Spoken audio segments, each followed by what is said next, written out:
Guys, I'm Hilary. Today we are going to talk about something very interesting: how to achieve academic success in high school. It doesn't matter if you have been performing well or have been performing poorly. With me here are some 8 useful tips that are going to help you. The first tip is prayer.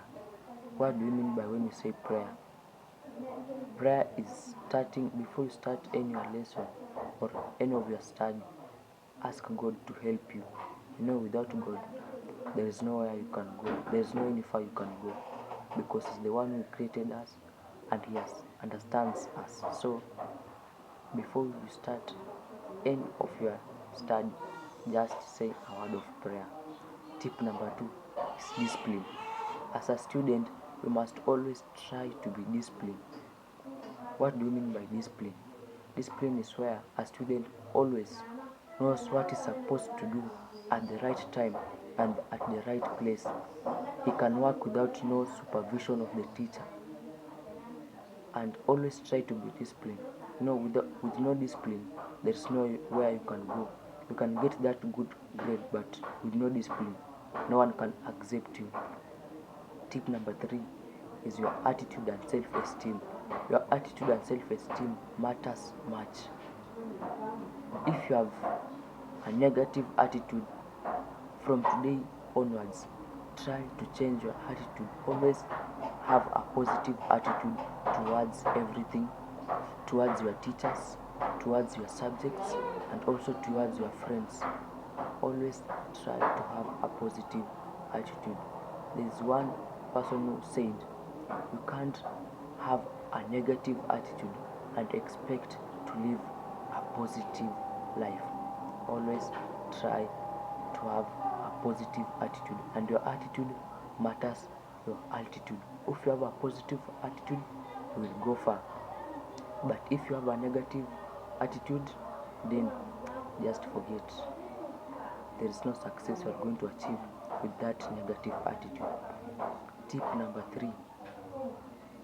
Tip number 4 is studying smart. What do you mean by when you study smart and studying hard? This is what confuses many pupils. Always you have that difference between studying smart and studying hard. With studying smart, this is where one has his strategies that he needs to work very smart. He has his timetable set. He has the materials that will make him to have a research. But studying smart, this is where one takes a book and says, today I want to read from page 1 to page 40. That's what we mean by studying smart. But always, you as a student, know the ways that will make you to study smart. Tip number 5 is being friendly to teachers. Always try to be friendly to your teachers. Don't fear your teachers. These are just like your second parents there at school.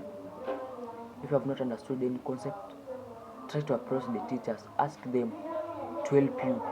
If you have not understood this concept, let's for example, equations of straight lines, you have not understood that concept, and when they set it in exam, because you didn't understood, there's nothing you can answer on that paper. So always try to be friendly to your teachers. Consult. At least try in a day you have consulted like 2 teachers. In a week you will have consulted like 14 teachers, and that will have consulted like all the subjects, even some extra subjects, because you do 8 subjects. So try to consult your teachers and be friendly to them. Don't fear them. Tip number 6 is having your own timetable. Always try to have your own timetable. Take this situation: you are traveling to a new place. That place you have never been there before, and if you have a map, you will reach to that destination very well. But take that situation that you don't have that map. How will you reach that place? It is hard. So even this also matters to your studies. If you don't have that timetable, there is nothing that will direct you to be studying this subject or doing this other subjects. If you don't have that timetable, you will find that you study this subject more than this other. For example, you study the biology than English. So, and to make that timetable be balanced, don't be biased to other subjects. Try that timetable to be balanced, and don't make a timetable that will overwork you or will make you feel guilty. If you make a timetable that will make you to overwork and you won't achieve those as you had planned, it will make you to feel guilty, and all that will lead to failure. So try to make a timetable that you can achieve it. And tip number 7, being active in class. Always try to be active in class. If the teacher asks a question, try to answer. Even if you don't know the answer, but just give that answer that you know. The teacher will correct you, and from that day, never forget that answer. This is from experience. What I'm telling you is from experience. Tip number 9, doing assignments and extra work.